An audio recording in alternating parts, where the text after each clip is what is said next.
whatever you wind up doing is exactly what you should be doing. And I have not behaved one single day of my life. Not one day of my life have I behaved, and I am fine. I need your help. I can't tell you what it is. You can never ask me about it later, and we're going to hurt some people. Whose car are we going to take?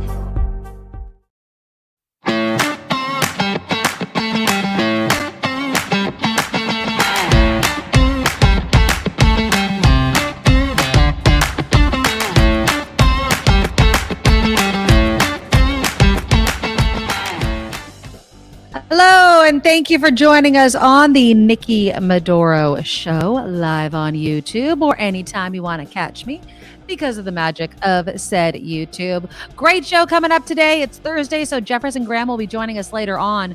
We are going to start the show by talking about the decision by the LA Dodgers. They basically rescinded an award and an invitation to the Sisters of Perpetual Indulgence. They're based out of San Francisco. Basically, a lot of people were criticizing the inclusion of them during Pride celebrations, which were happening next month. And so we'll get into that. And, do critics have a point? Or do they just not get the history of the organization that has been around for decades? Montana's governor has banned TikTok. I'd love to get your guys' take on this. Do you welcome kind of a slow inching towards getting rid of TikTok? Or do you think, like the ACLU does, that this is a dangerous, slippery slope and shouldn't happen? The Supreme Court today has sided with some social media companies and Google in a case surrounding using platforms as a way of planning terrorist attacks. How do we stop these things from being planned on social media sites, or is it even possible? Also, this hour, we're going to get into something that hit a little too close to home for me. Yesterday, there was an armed gunman at a San Jose high school, and my kids heard about it. And while shocking and disturbing and nobody was hurt, the person was captured. It's what happened after the person was captured and arrested that it made me question what I would do in that situation. So we'll dissect it a bit. And I'm going to just basically ask you, if you had a kid at this high school, what would you do? Congressman Eric Swalwell is claiming, and apparently it's been supported by the person himself, that a death threat on Twitter came from an ex-49er. I'll read you the exchange. I'll read you the ex-49er Bruce Miller's response, and you tell me, was it actually a death threat? If we have time, we will touch on Senator Dianne Feinstein. Apparently, the complications she had from shingles were worse than previously disclosed. And I know you've likely heard the exchange she had with a reporter where she denied not physically being in Washington to vote and to work. And so her people are saying she misunderstood the question or didn't hear it. It sounds pretty clear to me. But pushing that aside, the fact that she's had the more serious complications, my heart goes out to her. And in all honesty, it breaks my heart that this is going to be part of her legacy, is the fact that she is not going to step down willingly. I know she's retiring, but, I know we have a lot of Senator Dianne Feinstein fans. I've been a fan of her. I think she's had an amazing career. I just worry. I really do worry about what she's doing to her legacy by hanging on like this. Again, Jefferson Graham will join us in the second part of the show. Google may begin or is going to start deleting some of your inactive personal accounts. And I want to hear from you. How many different email accounts do you have? Let's see who can beat us for the most. You're writing your emails, your out of office emails, the message, all wrong. Or at least some of you are, apparently. So we'll discuss that. Some changes in a very famous promotional vehicle's name. And then we'll end the show by talking about finances. And how many of you actually split your finances with your partner 50-50? Like, you pay that bill, I pay that bill, or all the bills. We have our own personal accounts and throw it in. And does that work for you? So we'll do that. And a really fun responses to a question I posed on social media yesterday, asking what was a thing that you thought rich people had all the time when you were a kid, and I had some amazing answers. So we'll read some of those as well. But before we do all that, as always, please click the thumbs up to show your support of the show.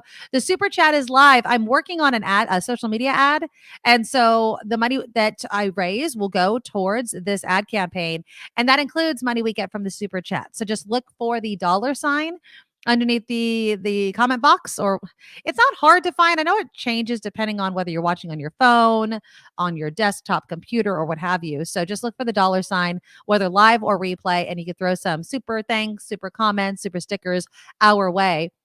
And then a big thank you to so many of you just this morning and yesterday that became new Medorables is my name for all of the people who subscribe monthly to our show's Patreon. So you can go to the NikkiMedoroShow.com, theNikkiMedoroShow.com. The Patreon link is right there. You can donate any amount you want to.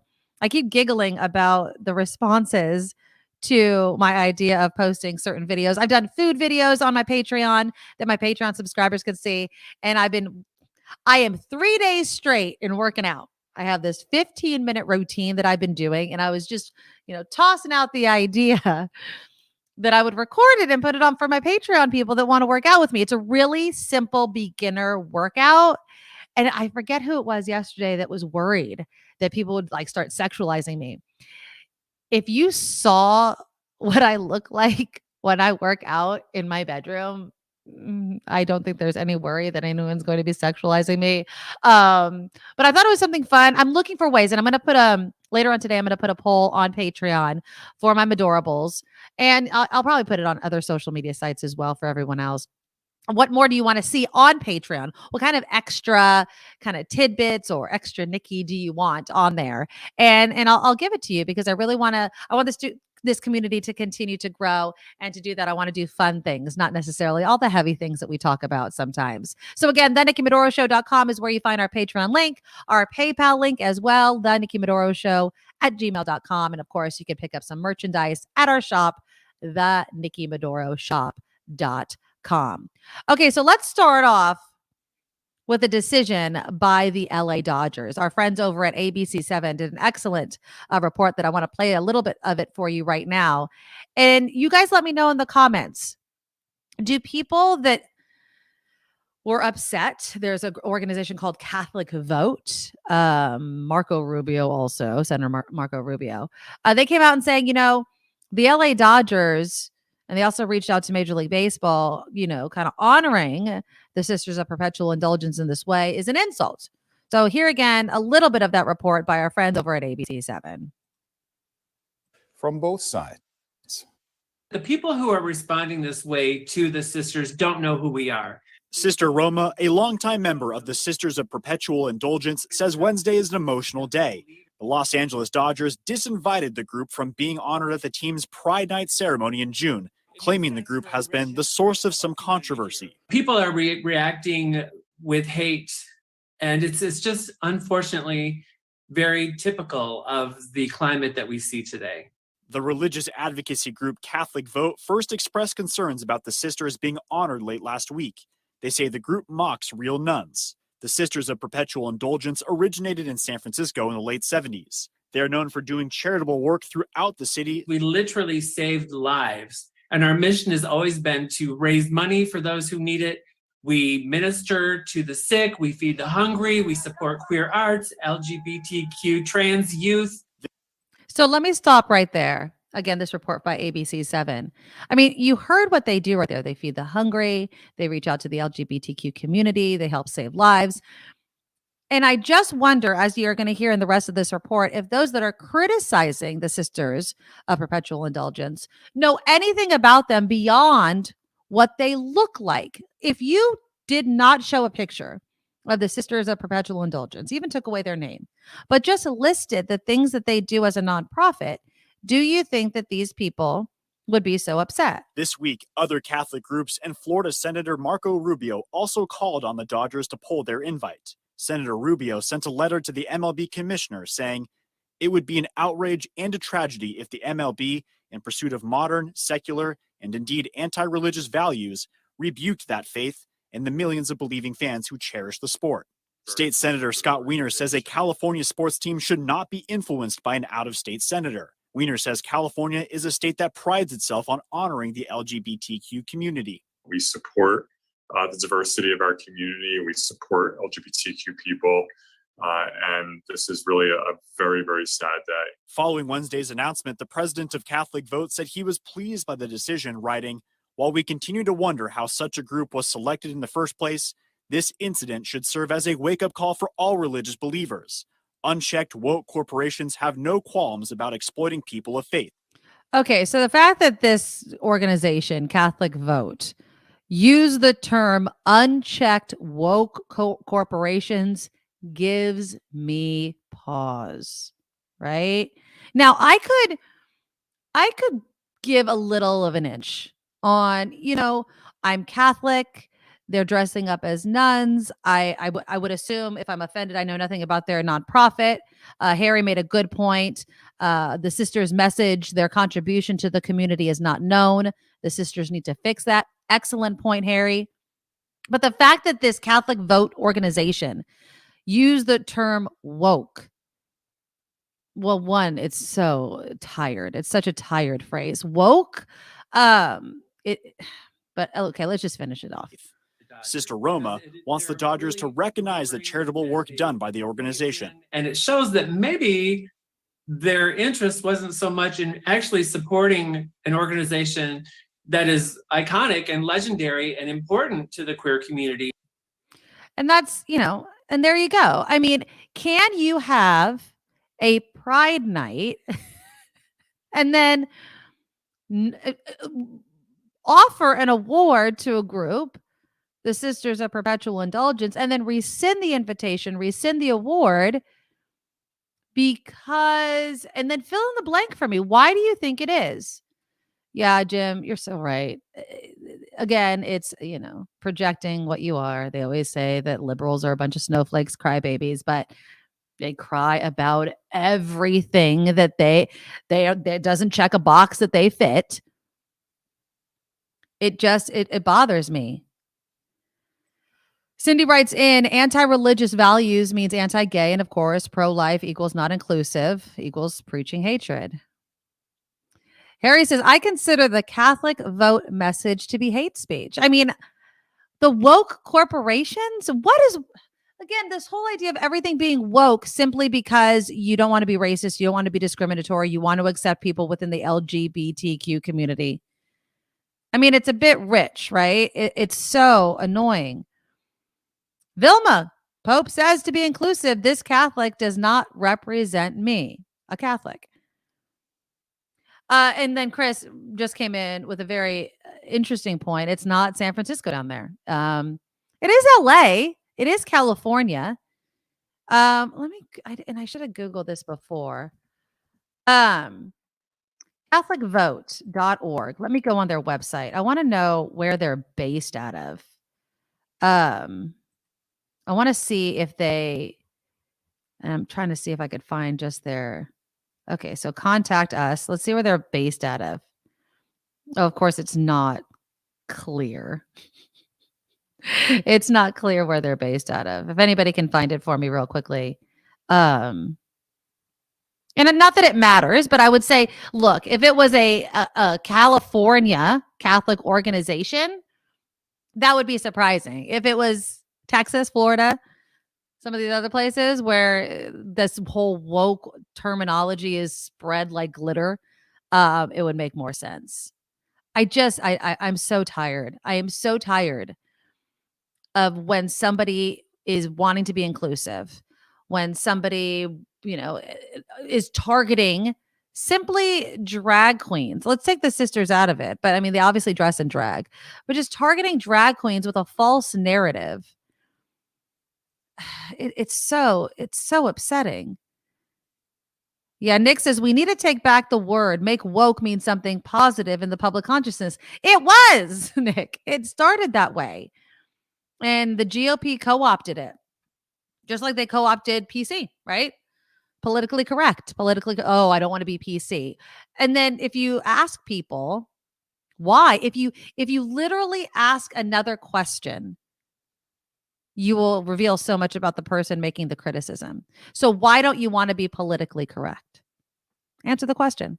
Why don't you want to be woke? Do you not want to be inclusive? Do you not? Just because something offends you, does that mean that that person, organization can't exist? Is your world supposed to be everything you like, understand, and consider yourself part of? Do you have to be part of every single group, or you're against it? I have not had, I think I'm safe to say this. I don't think I've had such a visceral reaction to one of my online commentaries that I made 2 days ago than I have recently. So you'll remember my whole, and I was going off a bit because it's just hilarious about the Miller Lite ad, which, by the way, just for those that might be watching this and are angry at me, I wasn't talking about Dylan Mulvaney in that ad at all. I was talking about the Miller Lite, not the Bud Light ad, but critics, But the amount of hate, straight up hate that I have received from that video is insane, hilarious, and so typical. Like the men, and I'll even say some women, the reaction to that video, because they don't want LGBTQ issues to, shoved down their throat, which wasn't what I was talking about. I was not talking about the Dylan Mulvaney ad. I was talking about the Miller Lite ad, but they can't separate the two because they're so offended. And then they started crying about it, which just proved my point of, why are you crying over an ad? When I do a talk show, so I include commentary, obviously, that's what I do. I could give two rats' asses about Miller Lite or Bud Light. In all honesty, I don't drink the beer. But it is the public reaction to it that I find absolutely hilarious. I stopped reading all the comments just for my own mental health because they're really mean. I was like, and it was just, obviously I'm transgender, I'm a lesbian, I'm a man hater. All of those things are just said about me over and over and over again. That it became tiresome. So, and then some people said, then the funny part is, some of the men, I don't think I heard this from a woman, obviously, but some of the men that were critics of my little video, like, don't you belong in the kitchen? Like, the misogyny was just so thick, which, let me welcome my friend, Kim McAllister on the show.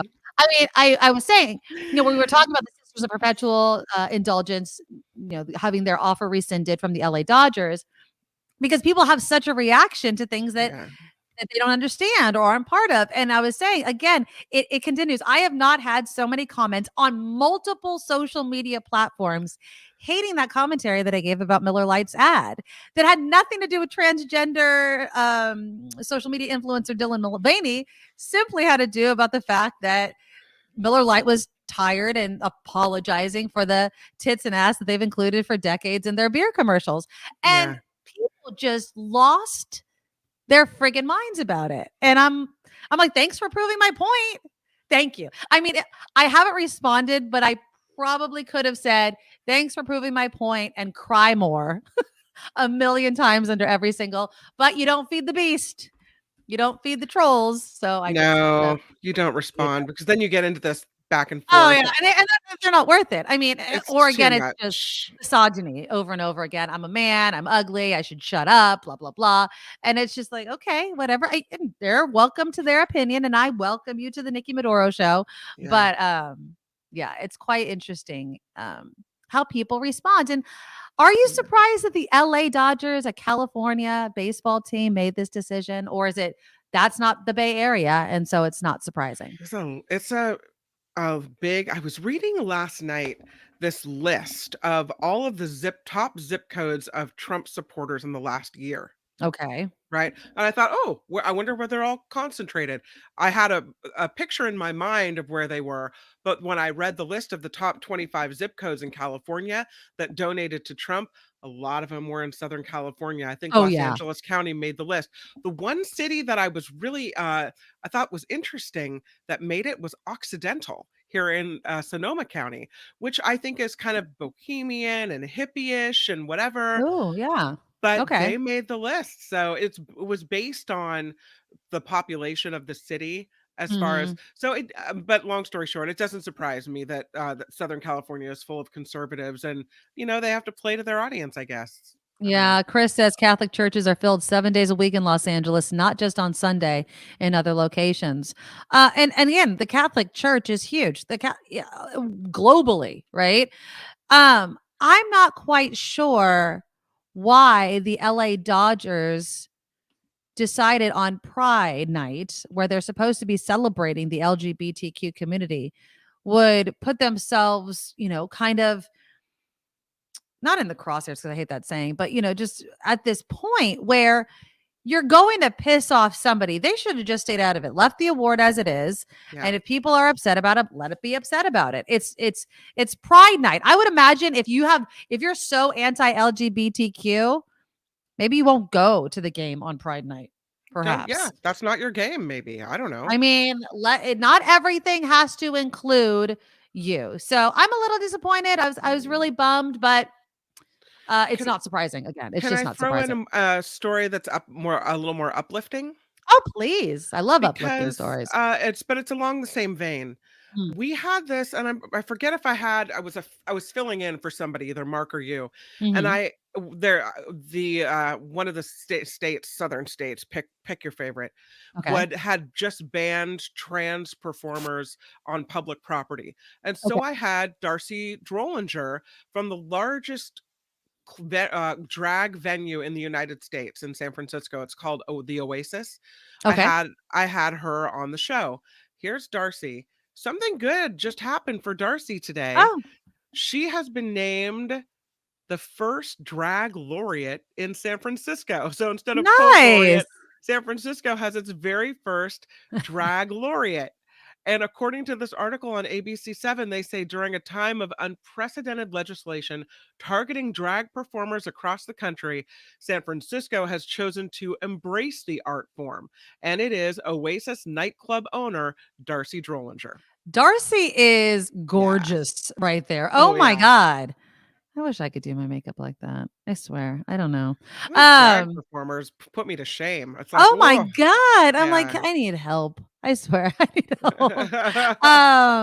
Yeah, Harry says, if we're going to ban drag performances, can I still watch reruns of Milton Berle and Robin Williams? It's the hypocrisy, Harry. It is such the hypocrisy, right? Tootsie. All of these sorts of things throughout history where no one had a problem. And I just wonder if people that are so all of a sudden against drag shows and things like that, why did it begin for you? What kicked it off for you? If you could think about and kind of maybe put it on a timeline of when you started becoming so upset about drag queens, I'm sure it would correspond with some conservative commentators, talk shows, and what have you, and politicians creating this sort of thing. It's not like you woke up one day and all of a sudden in your mind, all of these conservatives all of a sudden started having the same thought. I think drag shows and drag queens are groomers. None of you thought about this all at the exact same time. Why is it right now such a hot button issue? Because it was designed that way. And you're being manipulated into thinking that it's that big of a deal. And, it's sad. It's really, really sad. Other news today, which I was kind of surprised by this news. So Montana's governor has started the ball rolling on a ban on TikTok in the state. So his name is Greg Gianforte. He said he's banned TikTok in Montana to protect Montanans' personal and private data from the Chinese Communist Party. It's the first state to ban the social media app. Now, this is the farthest step any state government has gone to restrict TikTok. Now, this doesn't take effect until January, and it will prohibit the app from operating within state lines. And the potential fine, $10,000 a day for violators, including app stores found to host the social media application. I have no idea how this is really going to work. if I am not a resident of Montana, but I drive through Montana, do I get dinged? And if I'm on TikTok? I have so many questions on how this is really going to be enforced. TikTok says that it's obviously infringing on First Amendment rights of people. When they had the TikTok hearings, a lot of you, when I was just asking the basic question of, there's other social media sites, what's the big deal with TikTok? Many were saying, well, one, it's the most popular and I shouldn't be prohibited from using whatever I want to. Even the ACLU has pushed back on the Montana bill. This is what they said. They said, with this ban, the governor and Montana legislature have trampled on the free speech of hundreds of thousands of Montanans who use the app to express themselves, gather information, run their small businesses in the name of anti-Chinese sentiment. I can't think of Gianforte Mhm. without the video of him popping into my mind of him body slamming a reporter. Remember Was that him? That was him. Yeah. Yeah. Oh, wow. I didn't. Yep. Yeah, well, Yeah. I mean, on one hand, is the world a worse off place with one fewer social media app? Probably. No. I mean, I don't feel like social media companies. I feel like we have too many, right? There's so many social media companies now, but TikTok tops the list. It's growing popularity. I believe it is the most popular social media app currently. But at the same time, social media does allow certain things to happen. Obviously they're taking our data. If you're Twitter, they want to take your money along with your data and not give you anything back. The Supreme Court even ruled that Twitter and with Twitter and Google about social media and its possible ties to terrorism and allowing terrorism to happen, which is a whole nother layer with social media. If without social media, there wouldn't be a lot of positives, right? A lot of humanitarian crises can be addressed because people all around the world can find out about it instantly. On the other hand, terror organizations also utilize social media sites and Google to promote their ideology and to gain supporters, to indoctrinate people who without the social media platform would not be. I mean, there is a strong argument to be said that without TikTok, Twitter, Snapchat, all those type of things, I would say there's a significant number of people that would not be radicalized. At least not as quickly and in such large numbers as they do now because of social media. But can you truly contain something like that? I don't think so. Justice Clarence Thomas wrote the opinion for the unanimous Supreme Court decision. Now, this was in a case brought by the family of victims of that 2017 ISIS attack in Turkey. Now, the plaintiffs, Thomas wrote, failed to allege that defendants, which would be Twitter, intentionally provided any substantial aid to the attack or otherwise consciously participated in the attack, much less the defendants so pervasively and systematically assisted ISIS as to render them liable for every ISIS attack.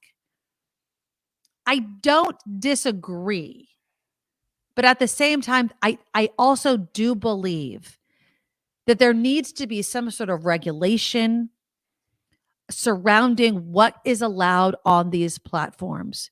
And I know that it's not going to be able to be a human that does it. It's too many posts too quickly for any human to be able to see it and pull it off instantly before it's out there and saved and shared again. But it's also not wrong to believe that these social media sites are being exploited simply because of how their platform is designed by terror organizations. So I don't know what the answer is. I don't know how we protect our communities, our society, our world from this under the umbrella of, well, I have a First Amendment right to say what I want to say, and you can't take that away from me. And it's scary. It honestly is. And I don't know if the cat's so far out of the bag, right? The barn doors are open and we're never really truly going to be able to rein it in we're only going to be able to watch it happen in like a slow motion crash with society. Oh, I don't know if you have this in your news, Kim McAllister. The Bob Lee story. Do you have the Bob Lee story in your news? I don't, but I can put it in. Unless you want to talk about it now. Well, we're going to go to headlines, but let's just bring this in right now. The man who allegedly stabbed Bob Lee to death has been found not guilty in court, but the judge ordered him to remain in custody. Kim, if you could find out some more information about that. That's surprising. He's pled not guilty. Not that he's been found not guilty. That would seem to be very quick. I know. I was like, how did that happen? And why is he still in jail? And I think we all expected him to plead not guilty. Right? Yeah. Okay. Okay. I was like, what? Okay.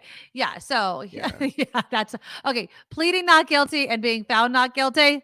Yeah. Two completely different things. I mean, that is a new development in the case, but I don't think we expected him to say, yep, I did it. That would be the news. Yeah, exactly. I was like, what? How did that happen? Well, also, if he was found not guilty and then he had to stay in custody, I feel like that would just be completely unfair. Okay, so we're obviously keeping an eye on that. We'll take more of your comments. Kim's going to do some headlines. Also, when we come back, an armed gunman way too close to home here in my hometown of San Jose that my kids knew about it before they came home from school. It was not at their school, but they knew about it. And I'm going to ask the question, if there was an armed gunman arrested on your child's school campus, what would you do that day? What would you do that day? Would you grab your kid and take them home, or would you let them stay in class? And what does that say about our response to these school shootings? Also, Congressman Eric Swalwell claims a death threat came from an ex-49er. What? Yeah, so we'll talk a little bit about that. Before we do all that and bring you those headlines, please, guys, click the thumbs up button. Share the show. Make sure you're subscribed as well. That really helps us out. Also, the super chat is live. It's a way to throw us a super sticker, a super thank, a super comment if you want to. And then, of course, go to our Patreon, join our Medorable Club, TheNikkiMedoroShow.com, TheNikkiMedoroShow.com. And now here's Kim with the headlines. Now, from around the world to up your street, the Nikki Medoro Show presents News Czar Kim McAllister. Let's start off in New York this time around because New York City Mayor Eric Adams is now backing off of his plan to house migrants in a high school gym. The incident turning into a flashpoint of the immigrant surge in the U.S. Protests by parents led Adams moving migrants from PS 188 in Coney Island now to a temporary shelter. All options are reportedly on the table, including moving migrants to the now shuttered Rikers Island jail. House Speaker Kevin McCarthy says talks with the White House on a debt ceiling deal are actually in a much better place. The California Republican says the House could vote on a debt ceiling bill as soon as next week. Congress needs to raise the limit as early as June 1st in order to avoid a potential default. There are multiple reports now that say Florida Governor Ron DeSantis will launch his bid for the White House next week. DeSantis is expected to file formal paperwork with the Federal Election Commission to coincide with a 2-day meeting with donors in Miami. You can just keep those sound effects rolling. He currently trails former President Trump, shockingly, by nearly 40 percentage points in polls for the Republican nomination. If, as Nikki was just mentioning, TikTok should be a factor in where you want to live, you might want to cross the state of Montana off the list of potential statey states. Montana Governor Greg Gianforte signed legislation yesterday banning TikTok from operating in the state. The ban takes effect January 1st of next year. So spying right now is okay, but January 1st, spying is not okay, apparently. Reports say that President Biden plans to withdraw a judicial nomination. Yeah, This first U.S. Circuit Court of Appeals nominee has drawn criticism over his past work on a controversial school sexual assault case and on abortion rights. Michael Delaney would be the first judicial pick removed by President Biden. So, yeah, he's thought it was going to be a good nomination. Maybe not so much. In-N-Out Burger, turns out, is headed for an eastward expansion. Once a Southern California only by staple, the fast food chain is opening restaurants and a corporate office in Tennessee by 2026. That'll be the 8th state to host In-N-Out and its stripped down burger, fries, and milkshake menu. The company's owner also hinted at expansion into the Southeast United States. So In-N-Out headed other places. Meanwhile, Wendy's is testing an underground robot system for pickup orders. The fast food company is partnering with Pipe Dream, which is a hyperlogistics company. The instant pickup portals will be next to parking spots. And this is so futuristic and weird. Robots will carry meals underground to customers' cars. Do they just like underground? They just pop up. The company also announced earlier this month it's teaming up with Google to add AI to the menu to answer customer questions and take their orders. So Wendy's going high tech. Not only are they going to have AI take your order, but then they've got an underground robot popping up with your food. The Nikki Medoro Show is crowdfunded. You can find the links for Patreon and PayPal at the website, thenikkimedoroshow.com. And thank you for anything you can do. I'm Kim McAllister on The Nikki Medoro Show. Thank you, Kim. Okay, so yeah, there was a scary, scary day. Was it right when I got off air that I saw it? I think. So there was an armed gunman at Willow Glen High School. Now, I don't know how far away. It's a distance away from me. But it's still in San Jose. And so my kid comes home from school yesterday, and I was like, "Hey," I'm like, there was a gunman apparently at a high school, and my son was like, "Yeah, I heard." Now, obviously, I don't know how these kids hear things from one school to another school, but they did. Yeah. Okay. And so I'm going to play you a little bit of the report and how this person, and this is from our friends at KTVU, and one student who made all the difference in noticing that this kid had a ghost gun. So it's not registered, not those sorts of things. Here is the report from our friends at KTVU. Kayla Quinones still can't believe what she witnessed. A fellow student with a gun in his waistband right on the Willow Glen High School campus. I hear footsteps, and I turn around and I see a kid running this way with a pistol. And so she ran too. I ran into my classroom, locking the door and telling everybody there's a guy with a gun. And then we started barricading. I was pretty much frozen, so I couldn't really barricade. Honestly, they did such a great job on barricading. Kayla called 911 and texted her mom. Getting the text from her, broken text. It was guy, gun, mom, and then mom a bunch of times. Every mother's fears to get that text. The whole campus was on lockdown, as was the neighboring Willow Glen Middle School. San Jose police say they recovered this loaded ghost gun after a brief foot pursuit. Our staff, along with our campus police officer, went to pull the student and were able to safely contain the situation. All students and staff are safe. Officials with San Jose Unified have a protocol in place, one they say is getting too much use. In April at Hoover Middle School, a student also brought a gun to campus. And then there have been threats, one at Lincoln High School a few months ago, a gun scare at Willow Glen Middle just yesterday. Angry. It's terrible that is the norm. Families say they're frustrated. They say something needs to change. It's not normal. It shouldn't be normal. It shouldn't happen. But in this case, it happened today. And then they went back to class. And then they went back to class. And that's the thing that boggled my mind about the whole thing. I was reading the article and they're saying, imagine barricading your classroom because there's an armed gunman. They arrest the guy. You take the barricade down, you sit in your desk and you just keep going. This is what is being normalized now. Back And I to the love that she Civil said it's not War. normal, but it's like, how can Yeah. these kids learn in this environment? Yeah. It's so frustrating. By the way, also in San Jose, just a month ago, a kid arrested for the same thing at Herbert Hoover Middle Yeah. School. Yeah, exactly. I mean, it's You know, it's crazy. I mean, I get it, Neiman. He says once arrested, there's no danger. I'm not saying that, but if I got a phone call right now that said that there was a gunman on campus, if I got a text from my kid saying, Mom, a guy with a gun, Mom, like it even gets me emotional thinking about it. Well, she said, I'm getting my kid out of that damn school. gun, mom. No way.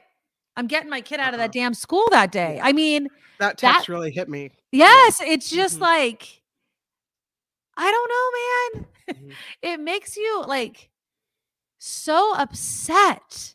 Yeah. And wasn't my kid's school, but I hate that when I say bye to my kids in the morning, I have to even think about it. We say this is not normal, right?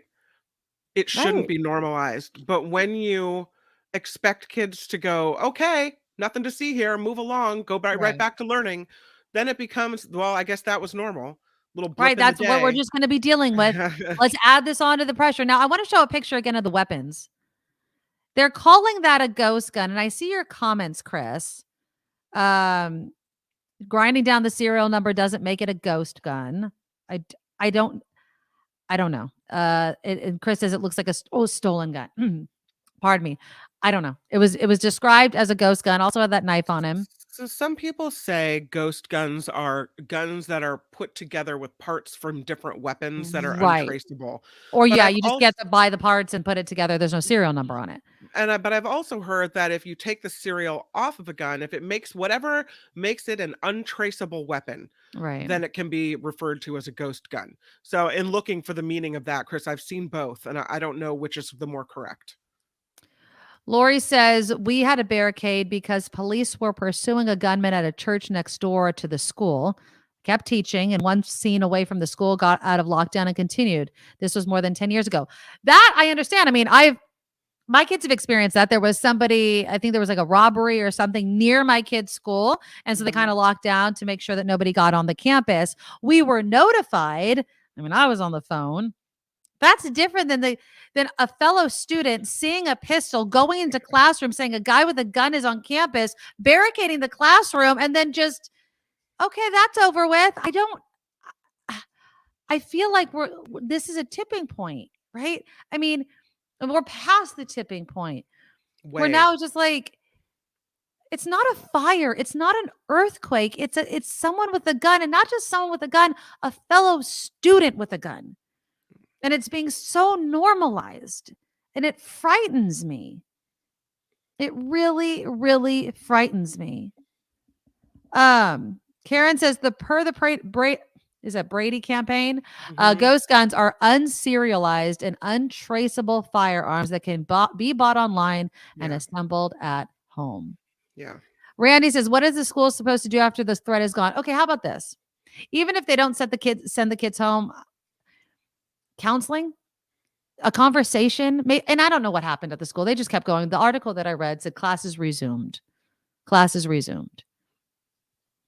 And am I overreacting, Randy? Am I overreacting that if I got a text from my kid calling my name and saying there was someone armed at school, that I wouldn't want to drag that kid out? That I wouldn't want to have the rest of the day talking about what it feels like? I mean, I ask my kids that all the time. I even told my son that. I was like, well, how does that make you feel? He's like, scared. Yeah. He said he's like scared. That's crazy. I don't want them to be like, well, it's not like a fight at school. It's not like I don't want this to be normalized. I just don't. I don't know, man. It's just crazy. Mindy says Republicans block anything good, gun control, healthcare for all, immigration reform. They're obstructionists. Blame them. I could point fingers at them, Mindy, and I get that emotion, but at the same time, starts at home. It starts at talking with our kids. Why the hell did this kid have the gun? Where are the parents noticing that they checking the backpacks? Does nobody ever check backpacks anymore? You know, it's so upsetting, and it's being normalized. And it's being normalized not just through obvious actions, but rhetoric. And on that note, let's talk about Eric Swalwell and this death threat. Apparently, none other than ex-49er Bruce Miller, seen right there on your screen, sent Eric Swalwell what Swalwell considers a death threat. Eric Swalwell shared a screenshot of a direct message that came from @Bruce Miller III that warned Swalwell it was almost time to either go to Guantanamo Bay or just execution. It was followed by 3 laughing emojis and an expletive ahead of the word traitor. So here we go. I'll share my screen right here. This is What what a it, disappointment. this is what it looked like. Right there. Calls him an effing traitor. You have to take his picture down, I think. Oh, I apologize. That's okay, I'll do it. There you Okay. go. Yeah. So there it is. Bruce Miller, black circle as his kind of picture there. He has 54.4 thousand followers who saw this. Again, the reach of social media, right? We were talking about that earlier. Threatening Swalwell. Now, I personally think that you can say to your politicians, right? You can express yourself to your politicians. But when you have a platform, you need to think about the weight of your words. Well, anyways, Bruce Miller was reached by the Mercury News. He stated he told them, quote, "I speak for myself," and then deferred any more comment to a reply he sent to Swalwell on Twitter. This is what Miller wrote to Swalwell. "That was in no way a threat to you or your family." He called it a harmless game of would you rather, Guantanamo or execution. I don't understand. Again, is it just because he's on Twitter?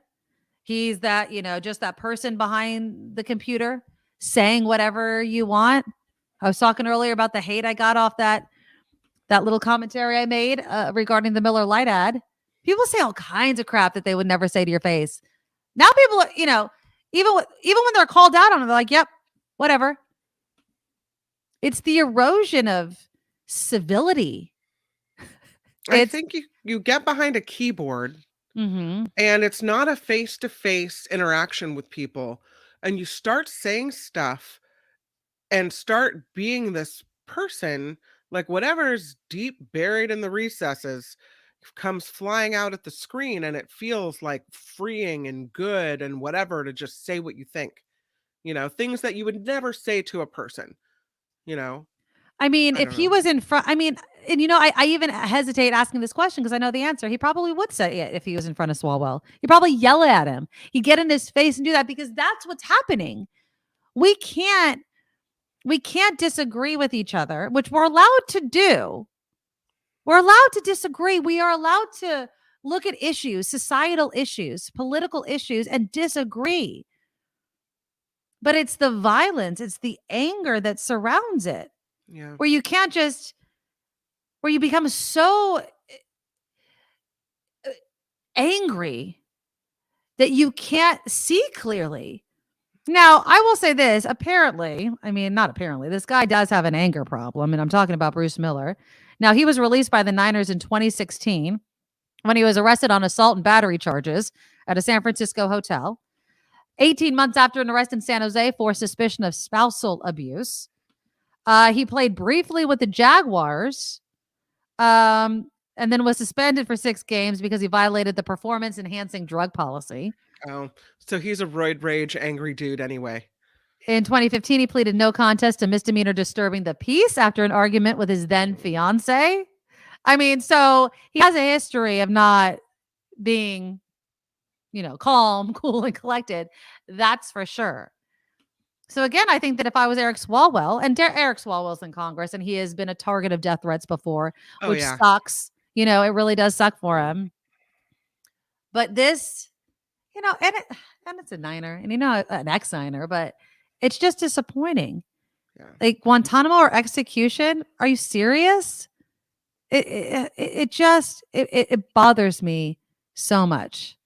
Vilma says, I don't believe Miller would represent the Niners or their fan base. He was let go simply because of that.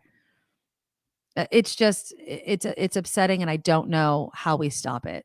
There's just certain things that and it's not even an agree or disagree type of thing. I know that when we talk about civil rights, reproductive rights, body autonomy, passions get heated, right? Because for some people, their literal lives are on the line. And so there is this point where you're like, stop doing it, because your actions, your rhetoric are physically harming me and my safety. I understand that.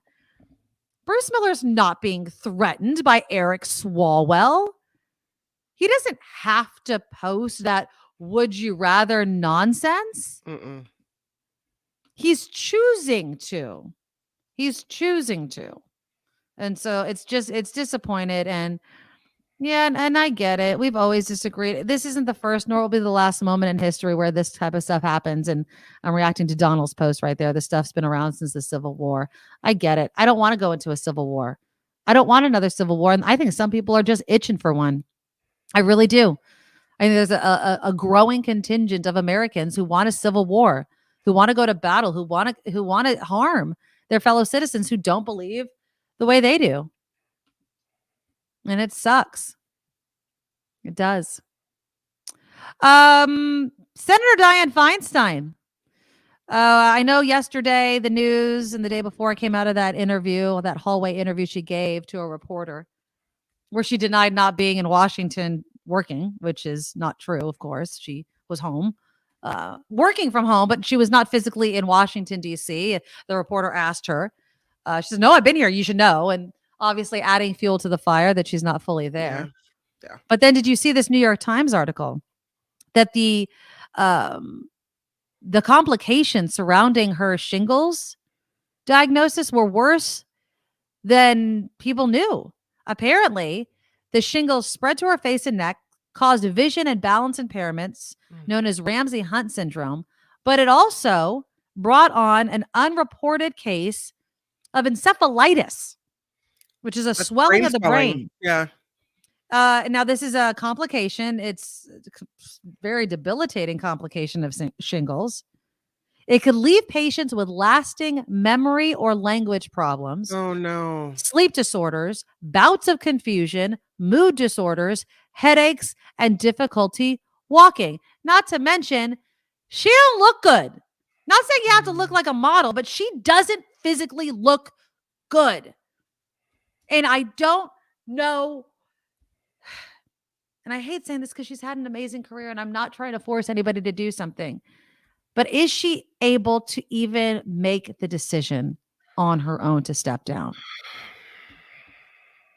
It's sad to say, but I don't believe that, in my opinion, and apparently I was watching the news today. I was watching a national reporter this morning saying, I was there.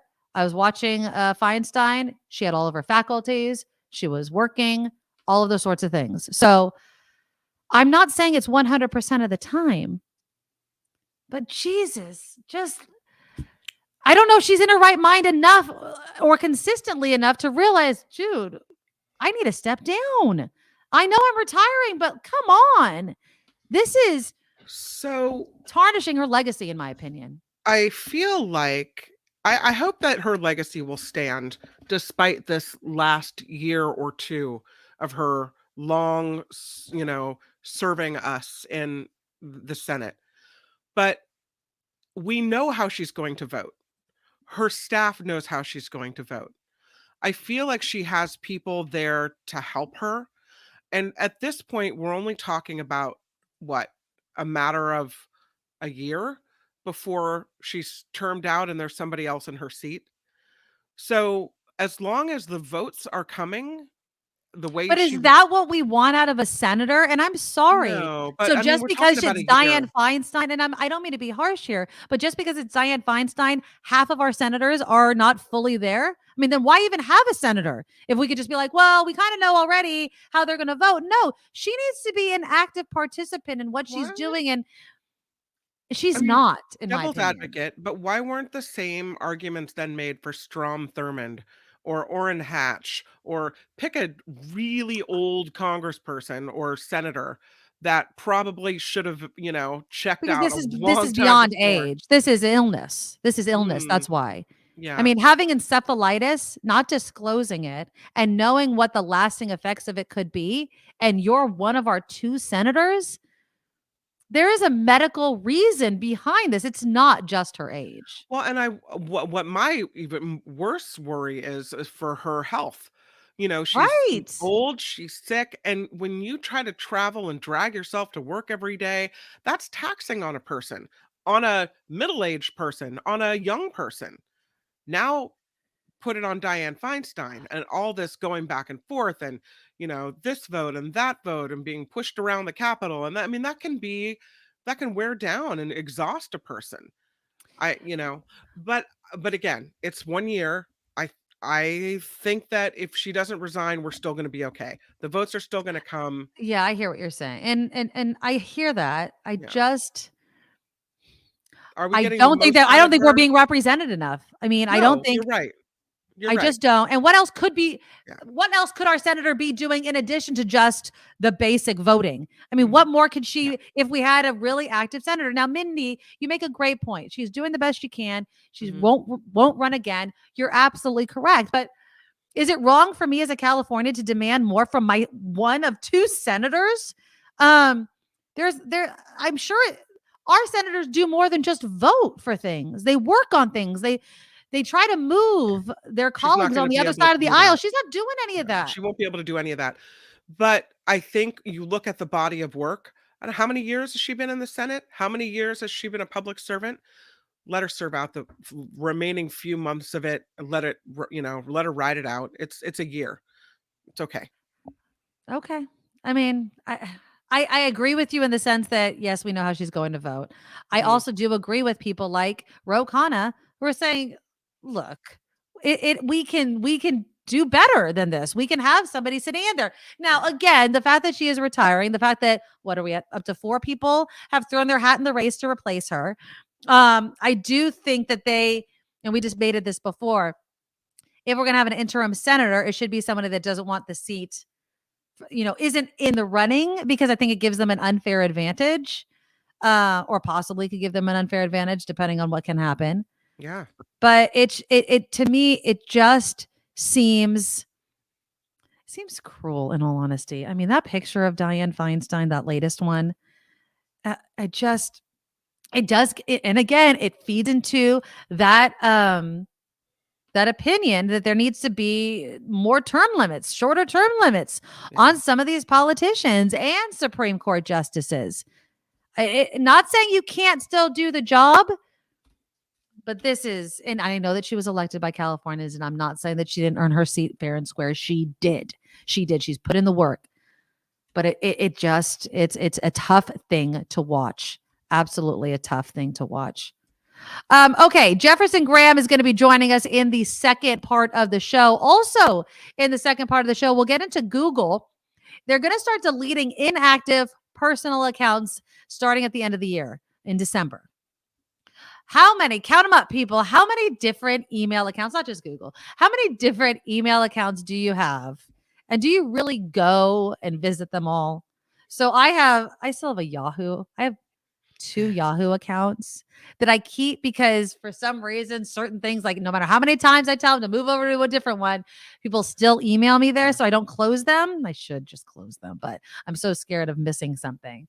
So I have a few. So let me know in the comments and see who has the most that you actually visit. And do you think that there's anything wrong with Google taking it upon themselves in deleting these accounts, or should they just let them be and leave them alone? Also, you are writing your out of office email messages all wrong. There's a great article in CNBC about what you should include and what you should not include in your out of office message in order to perhaps help people decide whether or not they want to reach you. And then towards the end of the show, I love talking about money. I asked a fun question online What was something you thought a rich person thing when you were a kid? And I'll read some of the answers and you can put them in the comments. And then how are finances within your household divvied up? And do you think it's wrong to never marry your bank accounts and just throw in half the bills for your entire marriage? So that's all coming up in the second part of the show. I see Jefferson Graham is starting off our Google conversation. I have 3 accounts and I use them. I have more than that, Jefferson. So he'll be joining us right after Kim's news. Click that thumbs up button before we go to it. And we'll talk next after Kim's news. Here we go with the music. From around the world to up your street, the Nikki Medoro Show presents News Czar Kim McAllister. Let's start with the Supreme Court. How do you feel about it? Well, if you're like most of Americans, confidence in the Supreme Court is the lowest it's been in 50 years. In a survey by NORC at the University of Chicago, only 17% said they are confident in the highest court in 2022, down from 26% the year before. So we went from 26% to 17%. Georgia Congresswoman Marjorie Taylor Greene plans to file articles of impeachment against President Biden. The Republican alleges that he has violated his oath of office by not securing the country's borders and by protecting national security, or not protecting it, she says. Speaking to reporters, Greene said this will be the first set of articles that she introduces against the president. A bipartisan bill would block members of Congress from getting paid if, during any default or government shutdown. The legislation introduced today by Representatives Abigail Spanberger of Virginia and Brian Fitzpatrick of Pennsylvania would withhold payments for every day the debt ceiling is not lifted following a default, or for each day following the start of a federal government shutdown. Lawmakers argue if Congress can't do its job, the members shouldn't get paid. This comes amid the current fight between Democrats and Republicans over how to raise the debt ceiling and avoid a default by early June. And now to George Santos, because it was a big day at the office yesterday in the Santos representative office. Representative George Santos now losing his communications director in a very ugly exit. Oh, really? Give me I love this. According to Scripps News, Nasa Woomer resigned yesterday, saying in an email, Santos never took 1 point of professional advice given, and that she is honored to tender her resignation. I love that. Good. I wouldn't. The stink on yourself that you must have working with someone like George Santos. I mean, give me a break. Admitted liar. Admitted liar. And the GOP just wants his vote, so they're keeping him around. It looks like maybe this wasn't a surprise that she was ready to step out, because Woomer was recently caught on a recording by the O'Keefe Media Group saying Santos is not a good person and that she hopes he gets kicked out of Congress. This follows Santos, of course, being indicted on 13 counts, which include fraud and money laundering. So far, neither Santos or Woomer have commented on her resignation. But yes, his very own PR person, communications director, says he's not a very good person and she's honored to resign. Oh. In Prunedale, an update on 2 greenhouses converted into illegal housing. Both have been red tagged and will be demolished.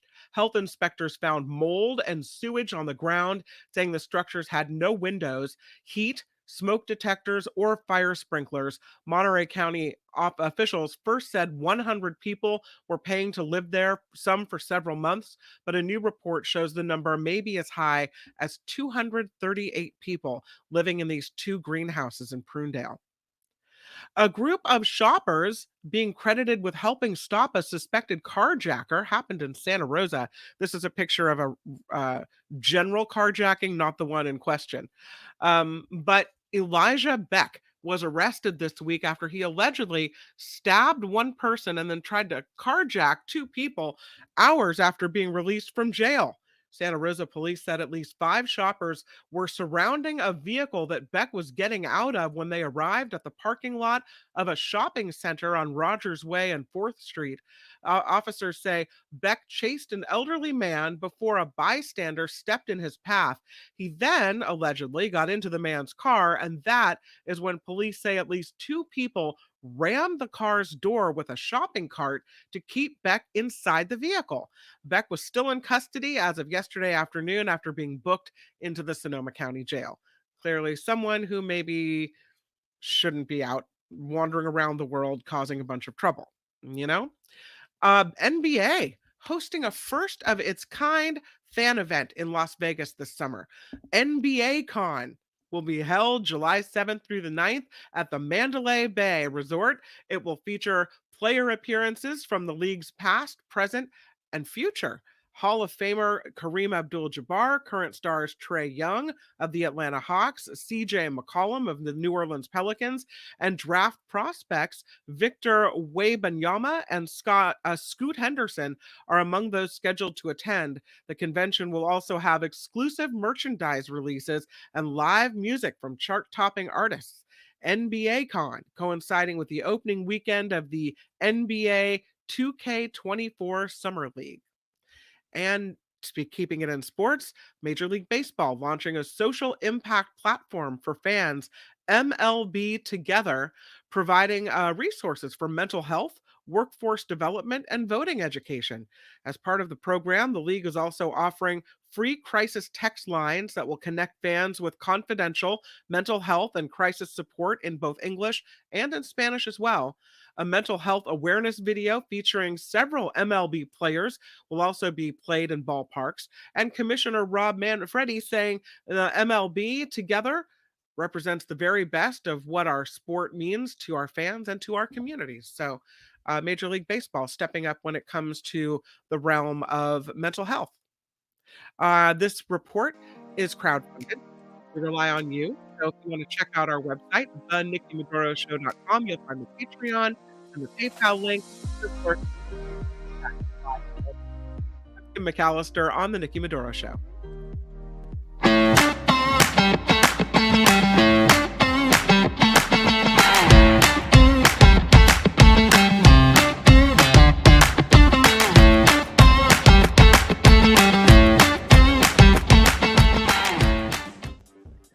Thank you for joining us for the second half of the Nikki Medoro Show. Before we get to Jefferson Graham with some tips and tricks on how to take that best sunset picture, I want to give some shout outs. Wes started us off with a $5 super sticker. Wes, thank you.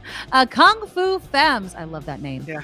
$10 super sticker thrown our way. Thank you. And then Anonymous, $5. He writes, or they write, new job, first paycheck, solidarity with Nikki, also adjusting to the new job. Congrats. Hey, congrats on the new job and for sharing the wealth, my friend. Thank you guys so very much. All right. It's one of our favorite features on our Thursday show, and that, of course, is welcoming our friend Jefferson Graham to the show. Jefferson Graham, who just got back from Hollywood on Good Day LA that we saw you on? That was awesome. How'd that go? It was great. It was a really good appearance. The producer of the show is a photographer, and he really poured it out, and it was really wonderful. So that's awesome. Now, do they follow you on PhotoWalksTV on your YouTube channel, and that's how they heard of you? Yeah. So actually, it's funny. So the producer of the show had posted a photo that he took in one of the locations that I had featured in PhotoWalks. It was in Solvang, California, and he thanked me for showing him the location. And I said, "Well, thanks, Josh. As long as we're talking, I'd love to come on the show." And there you go. Well, right. Look at you striking while the iron is hot. Well, congratulations on that and the appearance. It looked awesome. So good job on you. Thank you. Now, there's a new app that you want to tell us about today, because I'm guilty of this, where I'm sitting on a beach or, skyline, I see it and the sun's setting. I'm like, oh, this is really pretty. And I take a picture with my phone and it looks okay, or I just miss it. What is this app and how is it going to help us take better pictures? Okay. Well, first of all, the app is called Skylight. The more real world scenario is I'm sitting at home and I'm wondering, I wonder if there's a good sunset tonight. And then I run down to go catch it and it's blah. But now I can open this up and it'll say, don't waste your time or go for it. So that is extremely helpful in planning, when to go out. Like, for instance, San Jose is going to be great tonight. Really? And what time is sunset? Do we know? Oh, I guess. I think it's 8:10. Oh, wow. That late? That Way late. past my Yeah, bedtime. yeah. 8:12. 8:12 is sunset. 8:12. Yes, 8:12 sunset. So if I go out, so now here's a question. So they say sunset's at 8:12. When do I go to start lining up my shot though? 8:11? 5 minutes till 8. Okay. Be there 15 minutes ahead of time, knowing that the best colors are going to be after the sunset. It's what's referred to as the afterglow. Though I will tell you that this app right now tells me that the afterglow tonight is going to be fair. Here's the thing about sunsets is you never know. On a really, really, really good sunset, the afterglow will always be better than the sunset. And, yeah. So let me show this picture real quickly while you're talking about it. So this is what it would look like in San Jose. You sent me this picture. So the golden hour, it says, is good. And then there's the time there. It says 7:34 if you can't read it. The sunset's great. It's at 8:11. And then the afterglow is fair at 8:32. Which one should we look at the most? The afterglow? Well, I go for the great, right? The one that's great is the one that I'm most interested in, but in general, the afterglow is the best. Okay. And I don't know what, I'm in Southern California right now, and I'm in June gloom territory. So it's kind of rare that we're going to have any sunsets. I should also tell all your listeners that the best sunsets are in October, well, not October, they're November and December is when, because of the shape of the world and where the sun is placed, we get our most colorful sunsets in November, December, and sometimes January. So this is not peak sunset season, which is why an app that tells us if there's a good sunset will be helpful, because my expectations are low for right now. Okay. Now this is a picture I think Kim put up there. This is would be the afterglow, right? Yeah. This would be the afterglow after the sun has gone down. And the other thing is sometimes there's a pre-glow. Sometimes the morning sunrise, you'll get really wild colors like that. It all goes really fast. Last time I was in Hawaii and I was shooting the sunrise, and the pre-sunrise was always better than the sunrise. Go figure, right? What is easier to take a shot of or to be there for, the sunrise or the sunset? Well, it depends on how early we like to wake up, right? I was shooting a sunrise in Morro Bay last week at 5:30 every morning. And do you like to be up at 5:30, or would you prefer to be out there at 7:30 p.m.? Particularly, yeah, I'd much rather. Well, the reason why I ask is, and I could be really naive right here. I feel like with the sunrise, you really need to have the best horizon location versus the sunset.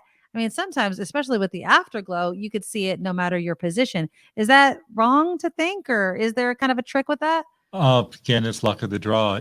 For instance, my sunrise, I went to the wrong place. And I wasn't happy about it, but that's what I did, and there was no turning back. Sunsets, you're more likely to get something great because you know what you're going to be doing, and it's going to be going right down. And sometimes you'll be doing a sunrise, and you think it's going to be here, but it's actually back here. And you're not exactly sure, the right way, right? exactly. At least with a sunset, you can look at that sun and you know where it's going and you can see it. The sunrise is always a surprise. All right. So what else is coming up on your show today that starts at 2:00? 2:00 live. I've got the folks from SmugMug on there. SmugMug is a photo website that has better backup terms than Apple or Google or Dropbox in that everything is unlimited. And so I'm going to have one of the SmugMug VPs coming on and telling you all about it and how to back up photos with SmugMug and some of the fun things that they do. So if you're tired of nag messages from Apple telling you that you're out of room, you might want to consider SmugMug. Now, will SmugMug hold all of your stuff? Did you say it's free? Or do they charge you for it? Nikki froze. Oh, did I freeze? Kim? No, I don't think she's frozen. Oh, maybe. Are you frozen? Oh, no. Can you hear me? No? Uh-oh. I think we lost Jefferson Graham. Technology, yeah. Oh, okay. sorry. All right. All right. Okay, we're good. Are we back? SmugMug, okay. Yeah, will SmugMug do what, Nikki? Is SmugMug free to for all that storage? No, Okay. there's no such thing as free storage. There's no, we're going to pay for storage. What we're paying now will be a lot more in the coming years. Get used Right. to it. We used to buy film, and now we don't buy film. So we're paying for storage, and that's just the way it is. And I've got one of these. Look at that little 2 terabyte drive, $200. Yeah, but nice and cute. And I just put a new one. I got another one here too. There's another one. I've got this one. This is the one that I use for work. Okay, you want to get an SSD drive. You have a traditional hard drive with spinning disks. The SSD drive is faster and safer. Oh, okay. Well, good tip for me right there. One more thing. It's called the Sunlight app. Is that what it's called? Sunlight? It's called the Sunlight app. Sunlight app. And There it's we go. $10 a year. Like for somebody like me, there's no question. I definitely perfect. If you love those sunset pictures, we have a friend, Kim. Our friend Kim loves to take sunset I was pictures. thinking about her. She used to ride the ferry every day from Marin to San Francisco, and she would always get a beautiful picture of the sun going down over the water and the sky lighting up. But I just found some really cool pictures on your webpage, Jefferson Graham. And is that the afterglow on the right-hand side? That is the afterglow. That's gorgeous. That is that was 15 minutes after the sunset. Wow. Yeah. So And you just have some kept getting time better and better. afterwards. Yeah. You have some time afterwards to get it. All right, Jefferson Graham will again go to PhotoWalksTV right at the end of this show on YouTube. He has all the tips and tricks to take amazing pictures just like him. Jefferson Graham, thanks so much. We'll talk next week. Thank you, Nikki and Kim. Bye. Yeah. So that was, I don't know, man. I love sunset pictures. Our friend Kim, though, she can make a book out of the amazing sunset pictures. So if you want to take some fancy schmancy ones, there you go. Now he was talking about storage. Now he was talking about photo storage, SmugMug. Yeah. It's all free.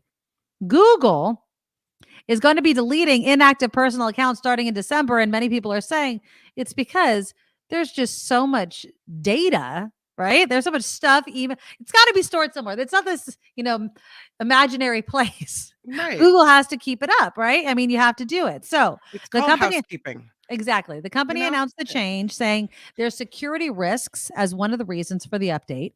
It found inactive accounts are more likely to be compromised and could be used for malicious reasons like identity theft. The new update will allow Google to delete personal accounts if there has not been any activity for 2 years. It will not affect accounts for businesses or schools. How many email accounts do you guys have? Put it in the comments. Kim, how many email accounts do you have? And all across Google, Yahoo, whatever, Hotmail, AOL. Really? That's it. Is it jam-packed with spam and everything? That's right. But my husband has like 5. Yeah, so hold on. I literally could tell you right now. Hold on. But he uses them all too. So I have just with Google 1, 2, 3. I have 2 on Yahoo. Yeah. So I have 5. All right, let's go through it. Joe has 3. Liz has 4. Laura has 6. Who still has a Hotmail or an AOL account? Because I know some people that still have an AOL account. Yeah. Vilma 3. Enmit 3. Lady Beatrice says, they're leaving the academic accounts. Yes, I have 3 accounts, one for my community college, another for my university. Randy's like you, Kim, 1 account. Well, I used to have a KGO, Kim at KGO Yeah, Radio, whatever. yeah, I I don't don't have use that that anymore. anymore. So now it's just my personal email. I'm sure that I have an old Yahoo account that I don't consider mine anymore because I haven't used it. Well, I use that for all the promotional stuff. Like, so if I want to have an app or something, so here, input your email address to get whatever, I use my Yahoo. So Yahoo is just completely loaded, thousands and thousands and thousands of emails. And I just search for a couple of businesses that refuse to continue using Gmail. And it's so frustrating. For instance, someone I'm talking to right after the show, I'm going to have a conversation about a bunch of stuff, but I'm also going to say, look, I told you guys repeatedly, I don't want to use Yahoo anymore. And you keep sending it to Yahoo. They'll do it once to my Gmail account and then it'll revert back. And I know it's just an input thing because I'm probably on a list of things, but it's annoying. Okay, let's go. Oh, go ahead. As a question for you. So, Uh-huh. in your main email that you use, Uh-huh. do you do personal housekeeping? Like, there should be nothing in your inbox except for brand new I messages try you to. haven't I try read. to because I have a lot of No. folders. So I have like school Yeah. folders, so for instance, my daughter's going to Washington, D.C., and the teacher sends a ton of emails about it. So I have a Mhm. Washington, D.C. folder. A Oh, lot you're of it is so news. good. A lot of it is, oh no, right Yeah. now, I could tell you, hold on, right now, let me look. I could tell you in my inbox, I have 20,762 Oh, you're an messages. idiot. I know. How are you supposed to go through all that? Thank you very much. Sorry, that was harsh. You're not an idiot. That's not helping you, Kim. That's not Yeah. helping you. So one time, was it last year or the year before? I did something that gives a lot of people heart palpitations, which I just literally clicked all, delete all, and did it. I was like, and I'm done. That's And it. all my friends were like, but what if you have a missing email? I'm like, well, we'll just cross that bridge when we get to it. And that bridge has been crossed where all of a sudden I was like, oh shoot, I don't have that contact information. And I had deleted it. And but you know what? The world kept spinning on its axis and I survived. See, it's a bit like So an episode of Hoarders when you think, what if yes, I need need it. that? What if Yes. I don't know. Lori has 8 Gmail, Lori, and 2 Yahoos. Lady Beatrice, 1 Yahoo, 1 Google, 1 Outlook. Vilma has an AOL account. I've used it for so long that I'm afraid to change it. How will people find me? So that's the other thing is you could put a message, right? Right. You could put a message saying, look, I'm not, and I tried doing that and I don't know. The automatic people don't probably find it, but personal people do. So I'd put, look, I used to put it at the end of my signature too. Like, I am no longer going to be using this email account. If you want to find me, use this email account, that sort of thing. Sam, 8 Gmail. Wow. 8. I love how he says 8 Gmail only. 8's still a lot. So I have 709 Gmail emails in my Gmail account. But you know what most of those are? News stories. So like the Washington Post and those things I've linked to my Gmail account because they go, so I make sure that I see them and I just forget to delete them. But I could do a click all, delete all on those. The housekeeping is really overwhelming. But I mean, so if I told you today, Kim, you should click, select all and delete. Could you do it? I could not do it because there's some messages that I want to save in there.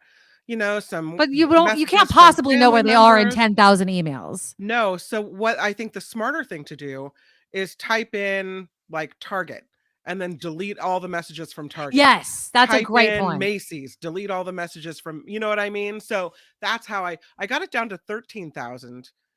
But now I'm back up to 20,000. You say that number, I can't. I know. 13,000. You're never going to look at at all of those. You're not going to look at them. Cindy has a great point. 20,000, Kim, start delete all over 6-month-old or over 1-year-old. I mean, do you really think you need something from a year old? You know how this came to help me the other day is I didn't remember when my child's teacher's birthday was.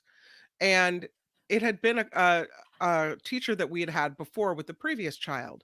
So I did a search for teacher's name, birthday, and it came up from several years ago. And I'm like, haha, got the information I needed. That is definitely a hoarder mentality. That's like saying, I'm going to have 50,000 rolls of toilet paper because I need to wipe my ass once a day. I mean, yeah. I'm a hoarder. I get it. And it has given me anxiety a bit.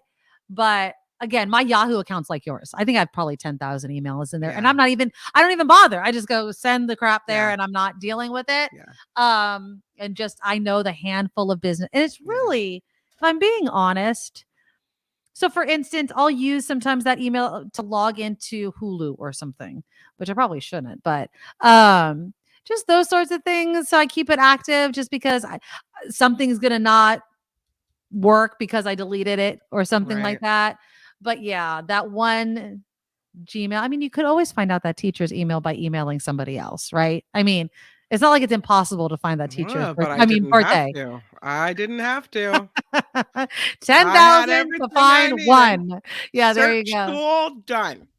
Just saying. Well, speaking of messages in your emails, apparently many of you are doing your out of office email wrong. So if you were going to go on vacation What would you write in your out of office email? Or would you even do it, Kim? I mean, with 10,000 emails, I don't even know. Would you even write an out of office email? No, I don't usually. Right. So people normally write something like this. I'll be out of office until January 3rd. I'll have limited access to email. Right? Does that sound pretty good? A career coach is saying that is absolutely the wrong thing to write. Do not go generic when you have an out of office email. You should actually go more personal.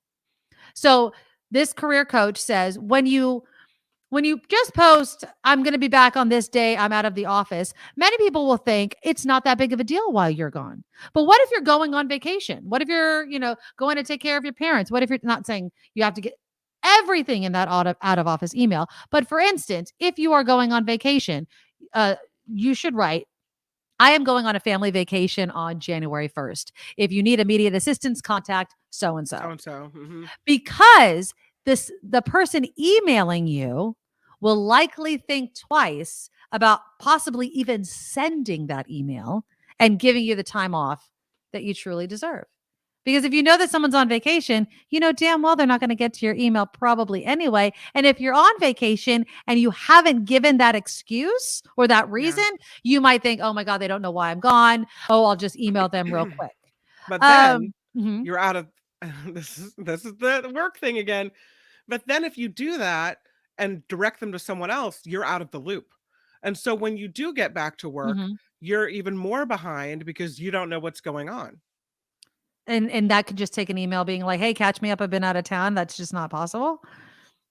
I guess so. But if you had read the email, you would be like, oh, I know that, Susie from company A is looking for whatever, like, already.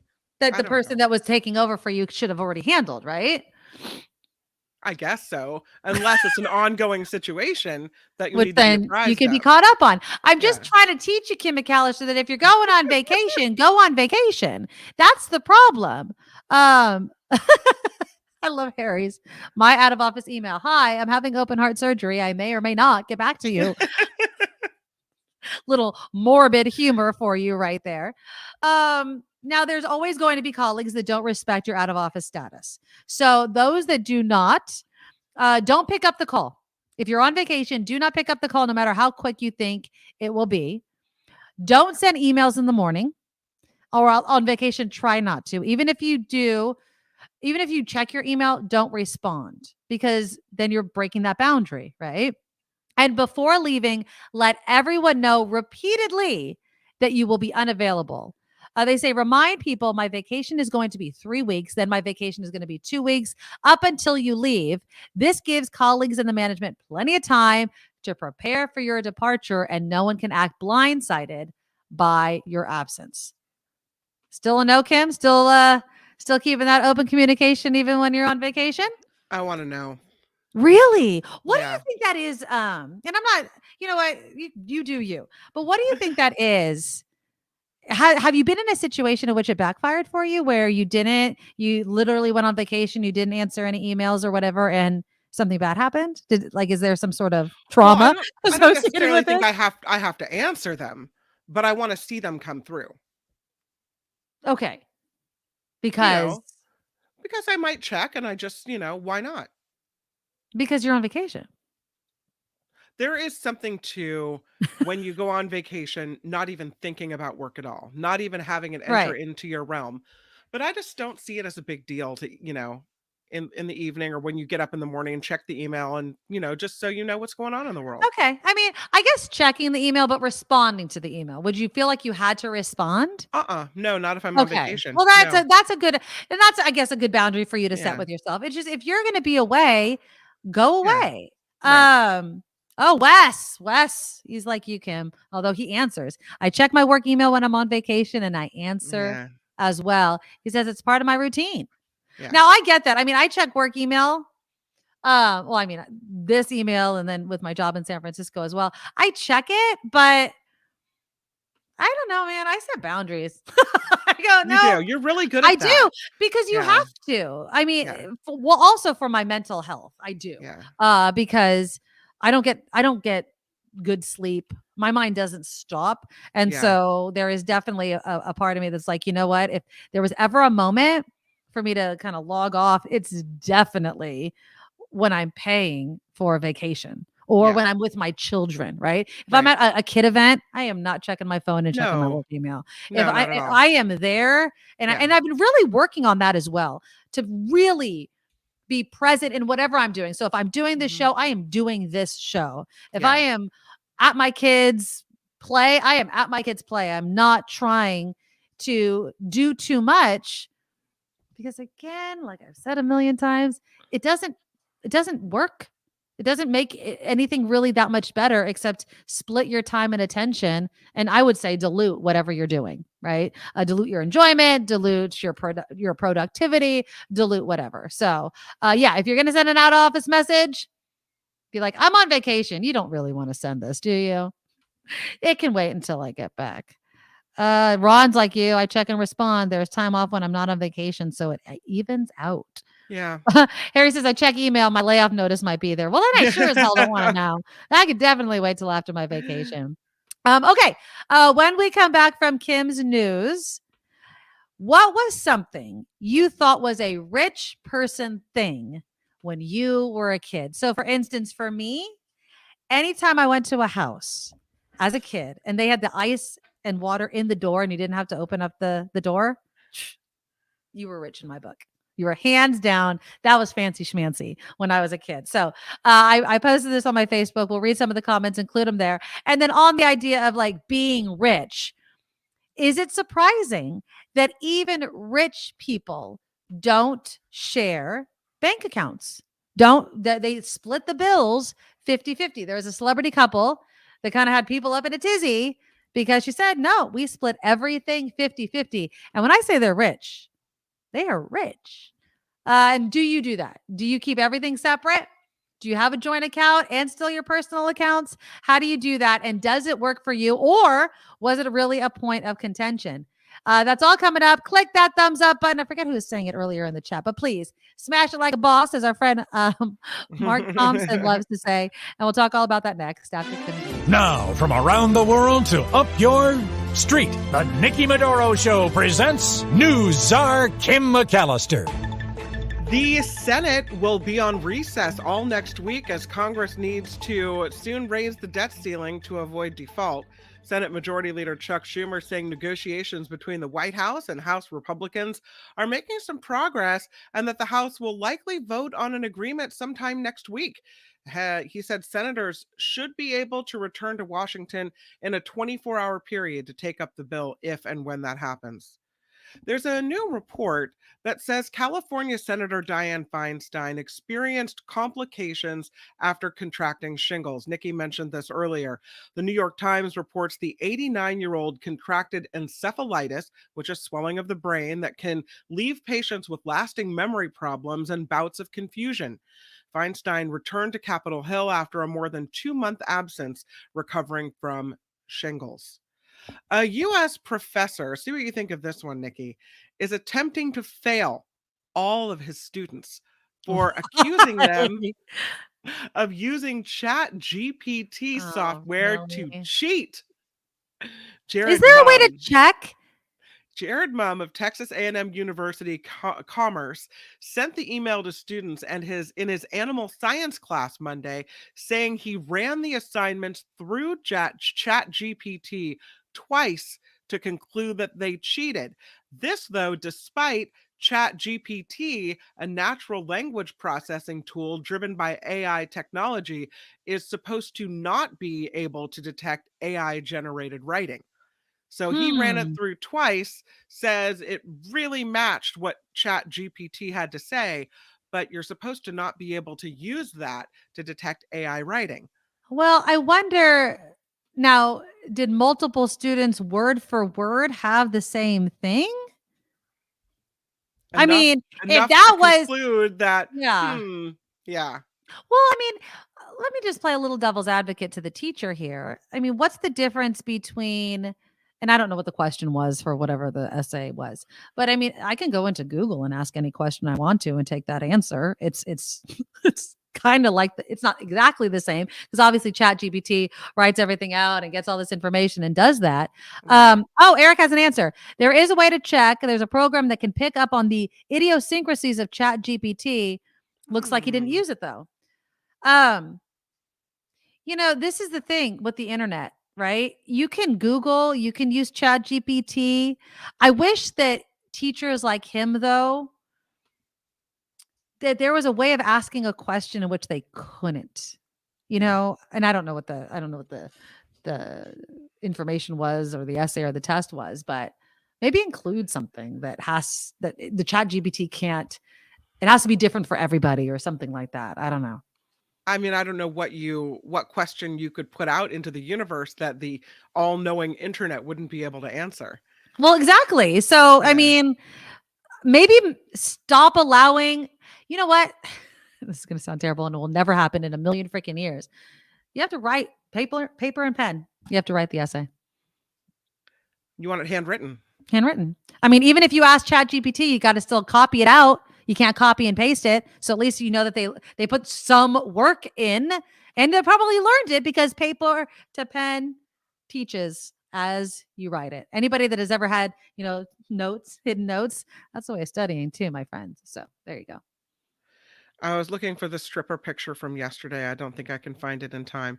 I know exactly what you're talking about, though. Oh, well, we don't get to look at the strippers.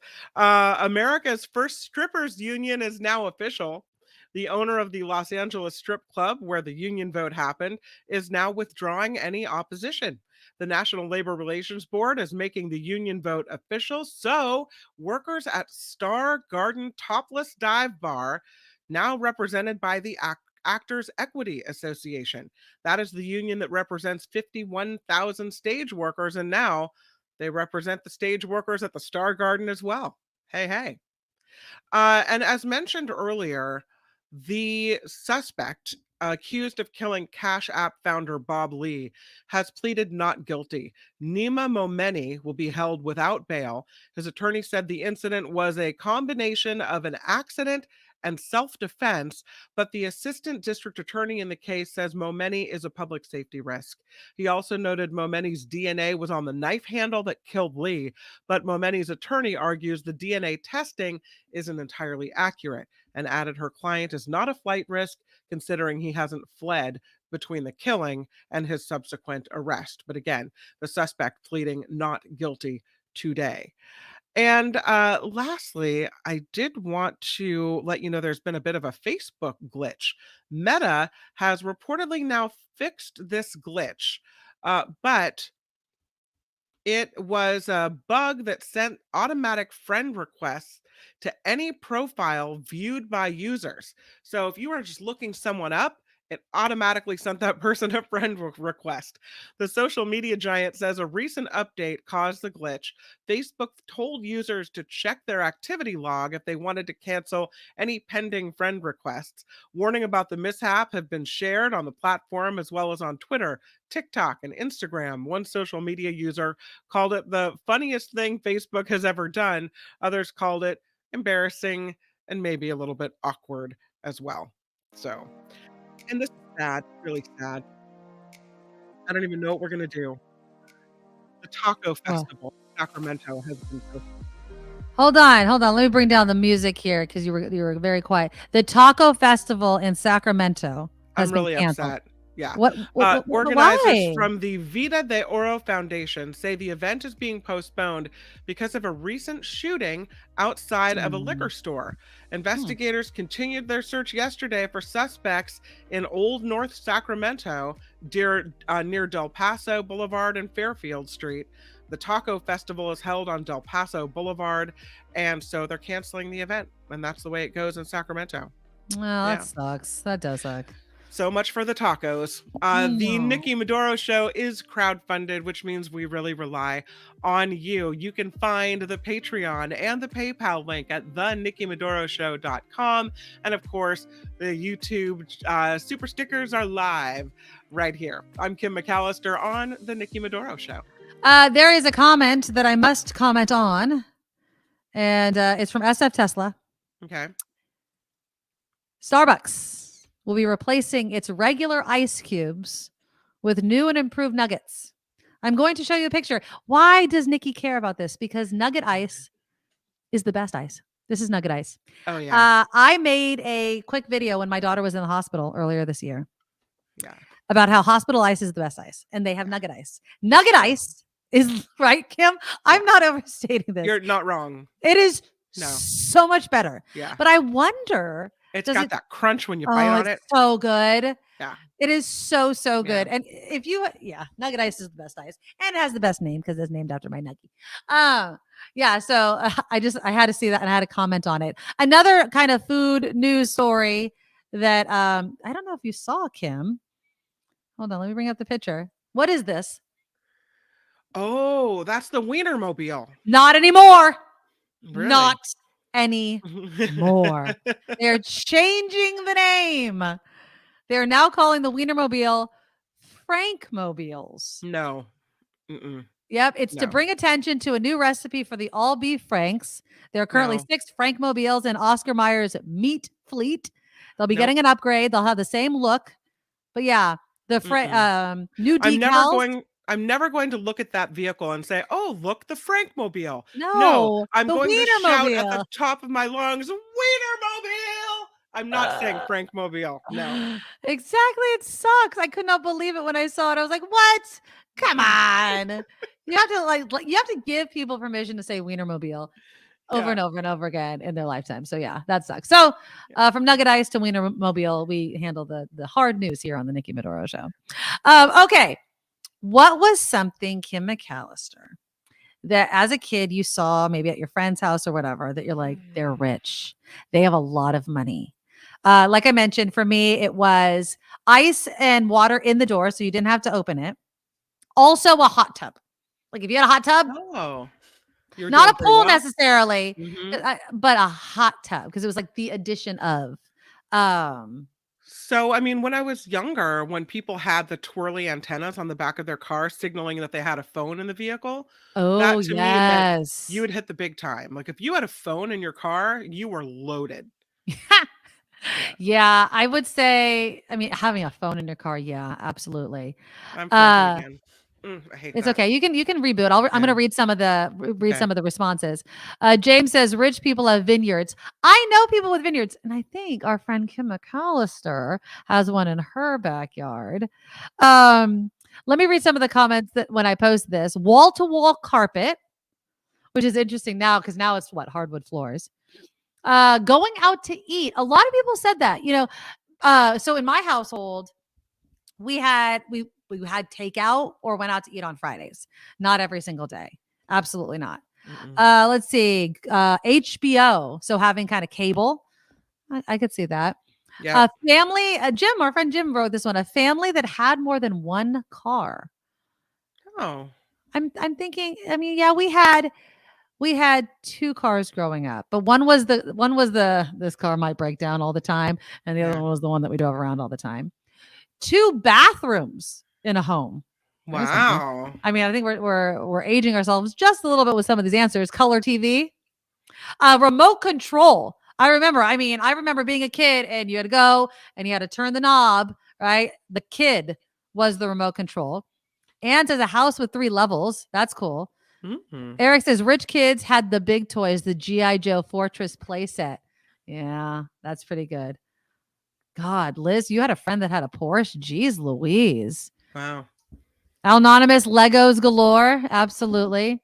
Swimming pools, Amy says. Multiple TVs. Yeah. Yeah, absolutely. Remote control, Beth. A remote control. Let's see. 2-story homes, cell phones. Going to a hotel with indoor hallways, which meant you were at a hotel, which is really, really funny. Families with boats, jet skis, and dirt biking. Yeah. Or a horse, like having horseback riding lessons. Yeah. And I love Amy Brown on my Facebook post on this. I love you, Amy. Yes. Entenmann's cheese Danish.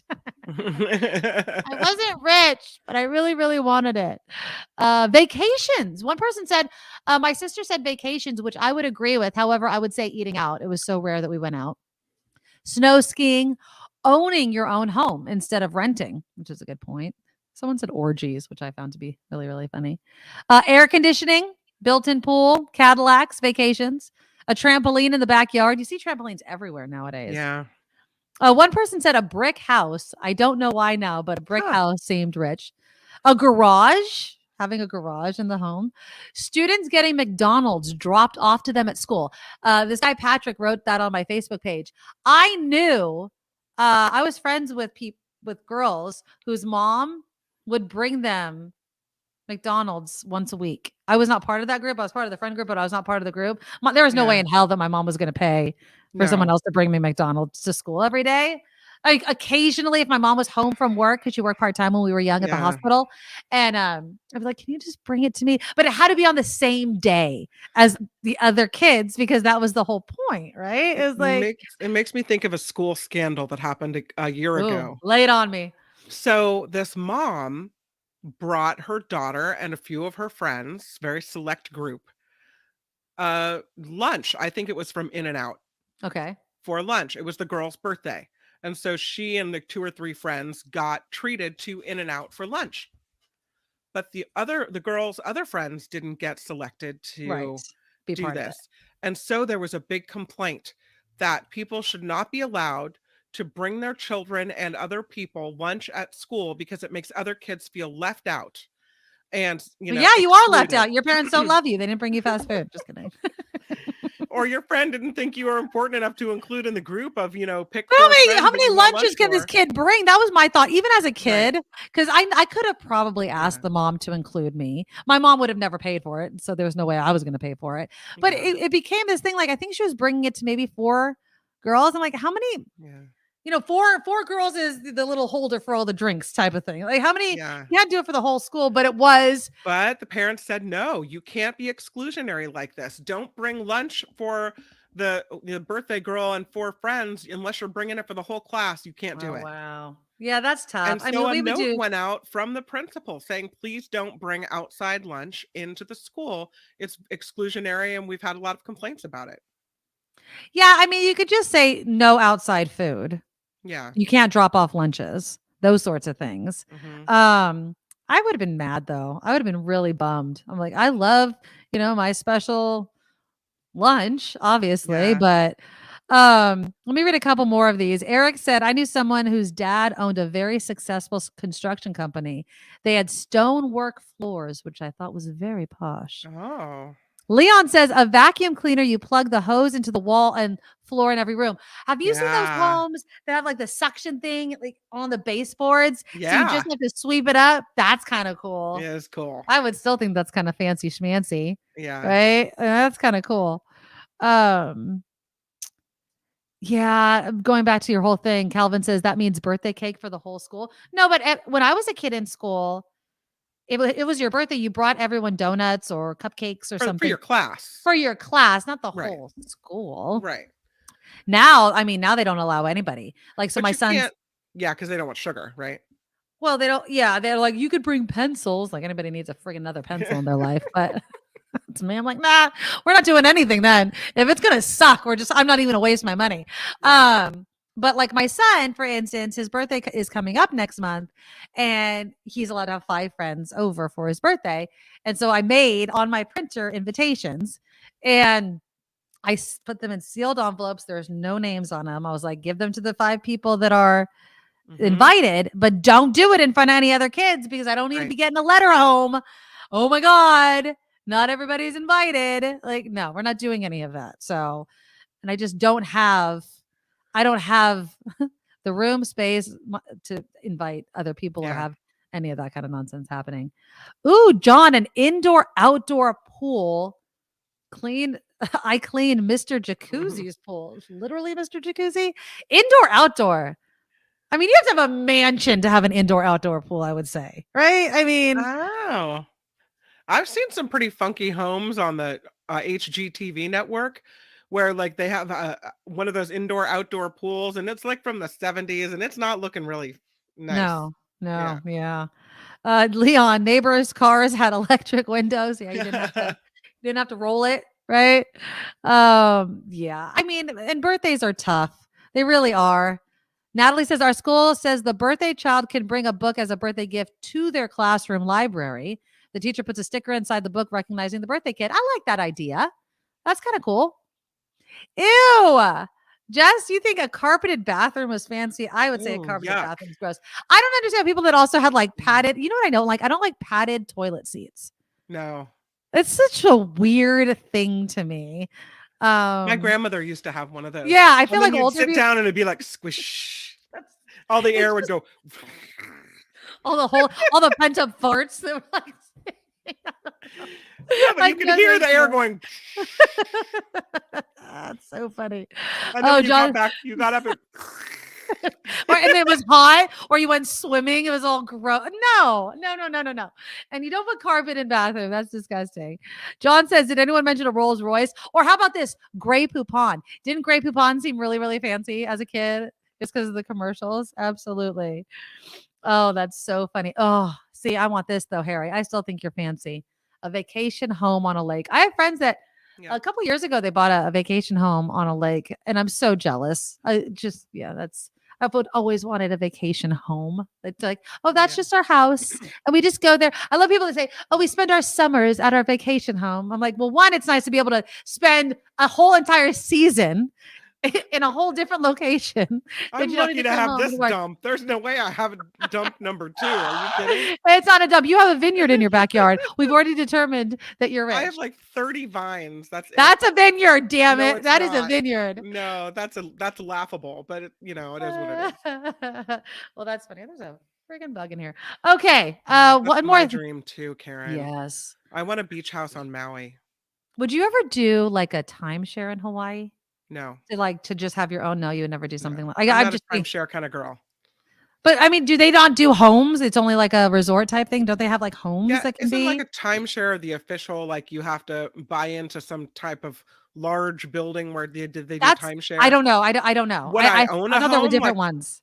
Like if we each had money to go in on a house together and we wanted a vacation home in Maui? Yeah. Yeah. You should do that I'd with your that. sister. Yeah. And your parents. Yeah. And have your own little timeshare that you guys can just. Wouldn't that be nice? I know. Wouldn't that? Yeah. Eric says don't do timeshares. Timeshareexitteam.com is a.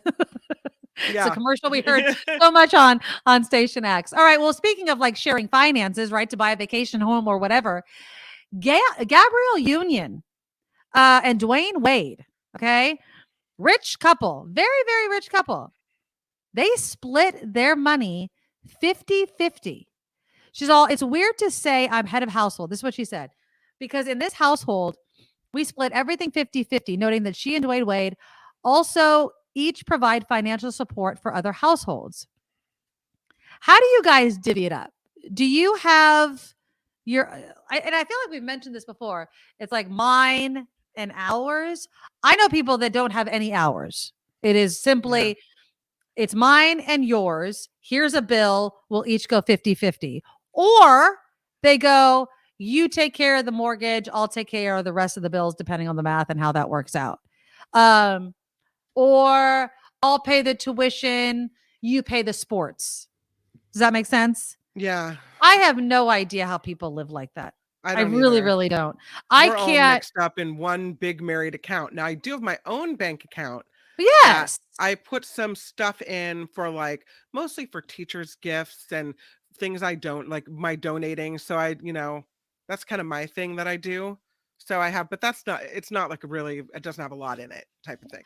I just feel like things would just get totally mixed up. So we have kind of like email accounts. I have so many bank accounts. I mean, we have the business one for the show. My husband has his with a totally different bank. I have my personal one.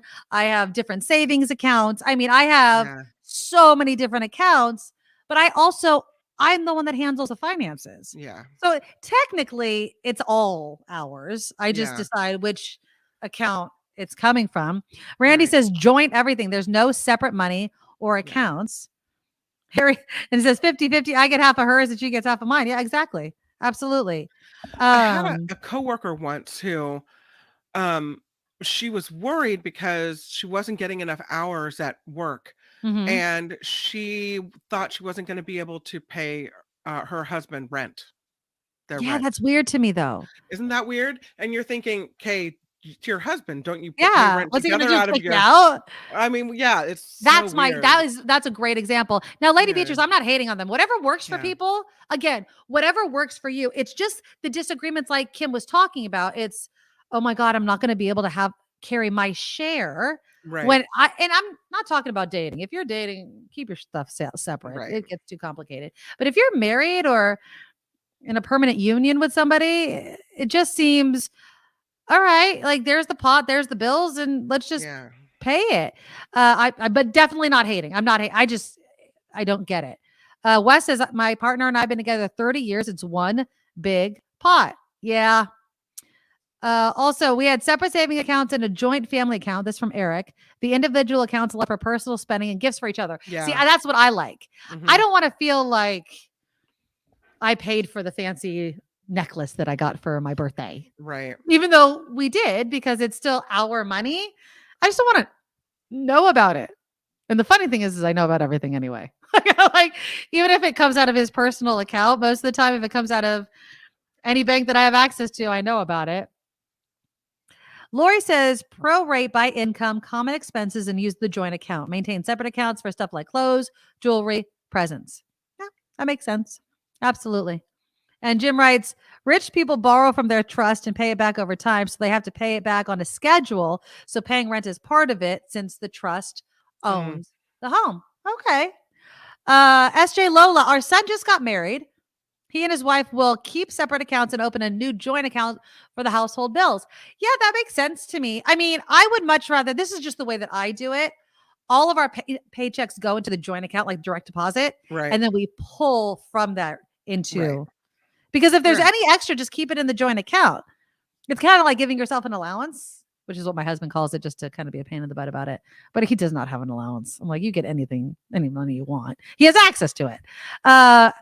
Cito says, we divide, have separate accounts at works, and we've been together for more than 10 years. There we go. And Deidre says, after 24 years, we only have joint accounts. And I think that, it just makes it so complicated. And again, I feel like it could create fights if one person is not paying their share. That's why the joint account, and then just pull an allowance. Like, I'm going to pull $100 out of every paycheck, or whatever you can afford, $500 out of every paycheck. And then the rest of it goes into the joint account. And if there's more money in there than bills, yay. Right? I mean, I feel like that's a bonus. I will say my mom told me when she got divorced, don't ever not have your own bank account. Of course. Yeah. I mean, I think having your own bank account, it just makes sense. Mm-hmm. Not necessarily to pick up and leave, but if you need to, you can pick up and leave. But yeah, Beth says every woman needs her own account. But also, I think the gift giving, I want to buy shoes and not have to ask permission. Not that should be the case anyway. But yeah, it's definitely something that everybody should have a good conversation about. And if you're very, very rich, obviously that does not take away the fact that they're still having these conversations, no matter how much money you may have. All right. Please click the thumbs up button, guys, before the show ends. We appreciate all of you. Tomorrow's Friday. Do you want to know how long today I thought it was Friday before I realized it was Thursday? Way too long. Way too long. But tomorrow is Friday. I made did I tell you guys about the peanut noodle chicken recipe that I made earlier? No, but it sounds really good. Really good. And then my husband brought home a bunch of vegetables yesterday that were left over from like this food donation.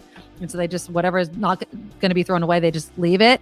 And a Chinese eggplant and some zucchini and some bok choy that we had last night that was hella good. So I might have to find a recipe, or, I might just have something delivered. I don't know what I'm going to make for Friday food, but I will make something absolutely delicious. I will indeed.